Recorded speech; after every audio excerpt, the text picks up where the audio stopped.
So it's 1969, and man was about to land on the moon. My uncle lived in a small village, and he was my inspiration around the whole space dream.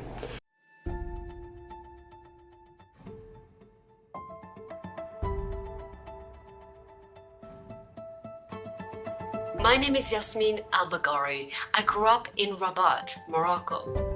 And I want to share with you that I have this dream to go to space, and you can help simply by voting for me. I want to share a little backstory. I received a US Department of State grant to come here as a young Moroccan cultural ambassador. And my role was simply to meet people, Americans across all 50 states, and educate them about where we come from, our beautiful, cherished, incredible kingdom of Morocco. And I traveled on Greyhound buses, I took trains, talked to strangers, anybody that would talk to me. And I was welcomed in people's homes. I've experienced tremendous hospitality in the US, similar to what we have in Morocco. And I made it a mission to unite the world, to bring people together, communities like astronauts, refugees, entrepreneurs, musicians, artists. It didn't matter because we are one soul family.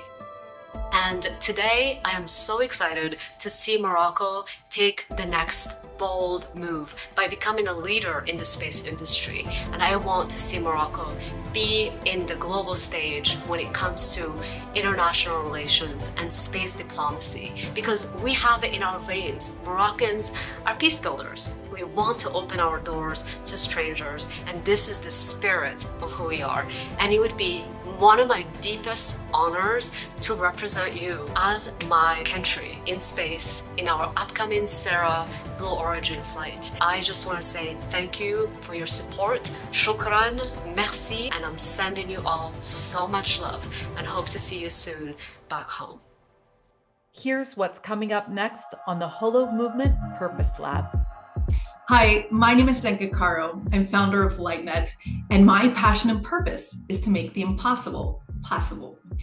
I am here today with a very special guest, Yasmine El Baggari. She is our community catalyst here at Holomovement, and she's one of those people who has a very big dream that seems almost impossible to achieve, and yet here she goes. Today, you are going to have the opportunity to help her do this. But first, let me tell you a little bit about her. She grew up in Morocco and came to the United States, traveling all 50 states without any place to stay. She relied on the kindness of strangers, from the poorest of the poor to the richest of the rich. And that is where her comfort zone is. She works bringing unlikely people together so that they can realize how common our humanity runs between us.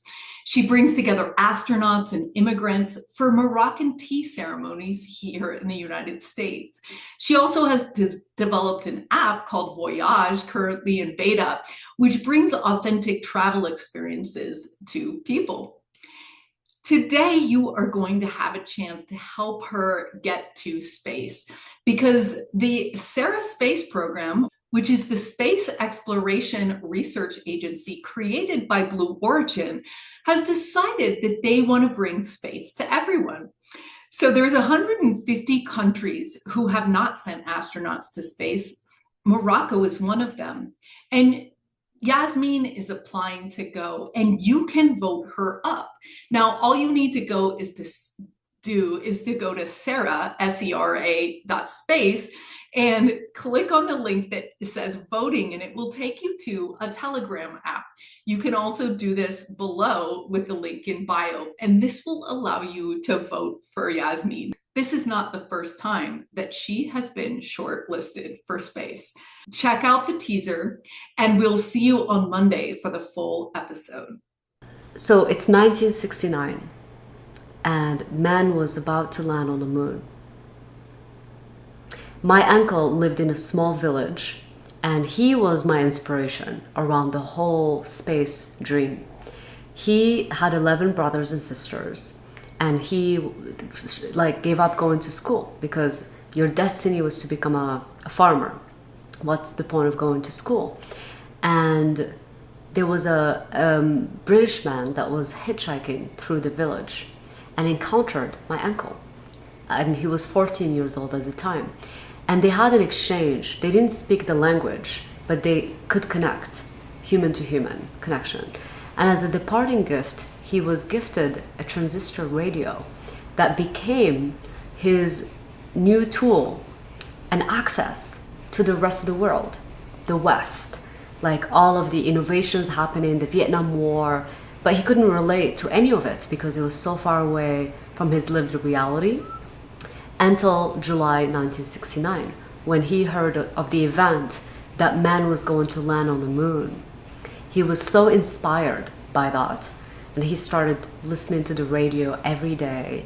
And the day of the moon landing, his radio broke down, and the only way he could fix it was to get on a donkey to the nearest town and exchange his watch with fixing the radio, because they didn't have money, dirhams.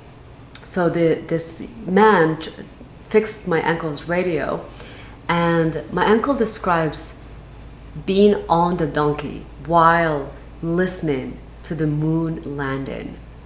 And he was so awestruck by this event, he was so moved, that he decided that he wanted to go back to school, because his dream was now to go to America and to do great things and to give back to his family. Until this day, he still does that. I have 30 cousins who still live in the rural village in Morocco, and he still makes sure that they have everything they need. So that story was a catalyst. That story was the catalyst that dreams are possible, because he went back to school and then eventually got a full scholarship to come to the United States through the US Department of State. And that's how he came. And that when I heard that, when my brother heard that story, we thought, if my uncle did it, I can do it too. He paved the path for a new possibility, because he looked like us, he talked like us. And my brother said, if my uncle went from a village to California, he said, I want to go to Yale. And nobody believed him, because nobody had gone to an Ivy League school from our middle class family. And my brother believed he could do it, and he did.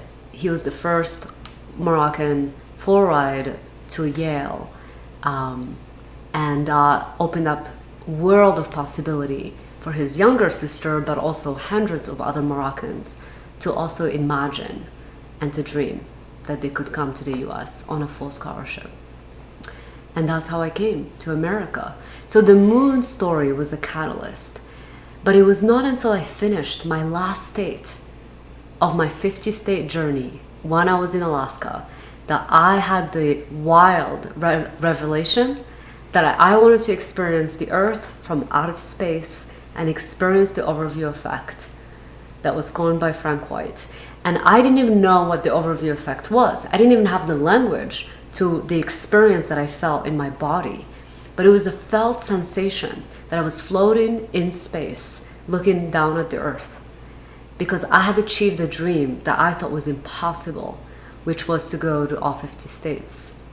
And I was standing on the edge of a mountain in Alaska, in tears, sobbing, and realizing that I had achieved this childhood dream, that I'm here in America and I'm finishing my 50th state. And that's when the dream of, because I was so afraid to finish my 50th state, that I got to 49. For years, I didn't move, because I was afraid that if I had achieved my dream, that I will not have any dream anymore. I didn't know what kind of dream I would have on the other side. And it took a hard, challenging experience that I booked a one-way flight to Alaska. And the new dream only got revealed after I had accomplished my current dream. And it was to go and experience space and to experience our interconnectedness from the skies. For more, watch the full episode, which will be aired on Monday. Or you can find this story on our podcast, Awaken Your Purpose. To find your passion and purpose, join us at holomovement.net/purpose.